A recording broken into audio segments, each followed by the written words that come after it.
মুখোমুখি অন লাগতাছে। ওরে বাপুরে, এইটাই আমাকে উন্নত প্রযুক্তির এন্টি মিসাইল সিস্টেম।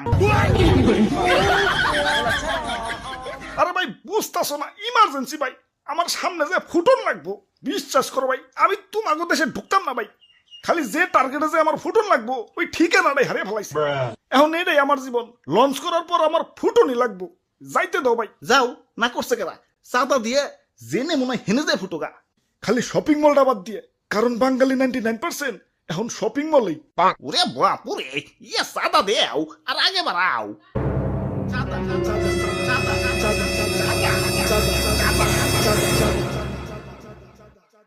আরে ধর, এই তখন মানুষের বেলায় কোথাও শান্তি পাইতেছি না। একে তো আমার জায়গায় জায়গায় ফুটিয়া ফাটিয়া দুনিয়া জুড়ে একটা গ্যাঞ্জাম বাজিয়ে দিছে। তার উপরে তোরা চাঁদাবাজিতে রাস্তা আটকে বই রইছস।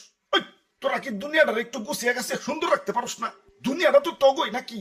তোরাই তো থাকোস, একটু মিলামিশা থাকুন যায় না?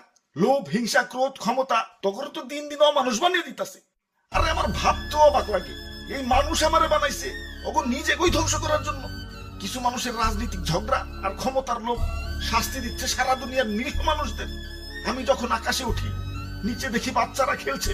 আরে আরে এদের স্বপ্ন ভাঙার জন্যই কি আমি তৈরি? এই সুন্দর পৃথিবীটা তো শুধু রাজনীতিবিদদের জন্য না, এটা সবার। এখানে শান্তিতে বেঁচে থাকার অধিকার সবার। শান্তি বাদ দিয়ে অশান্তি কেন করস তোরা? তোরা মানুষ না, তোরা সবাই অমানুষ হয়ে গেছস। তোরা যদি মানুষই হইতি, মানুষ হয়ে মানুষ মারতে পারতি না। তোরা সেদিনই মানুষ হবি যেদিন আমাকে বানানো বাদ দিয়া পৃথিবীটাকে সুন্দর বানানোর চেষ্টা করবি। তোরা সেদিনই মানুষ হবি যেদিন আমাকে বানানো বাদ দিয়া নিজের ভাইদেরকে বুকে টেনে নিবি। আরে এত কথা কিসের? এনে কি সিনেমা দেখতে বইছি?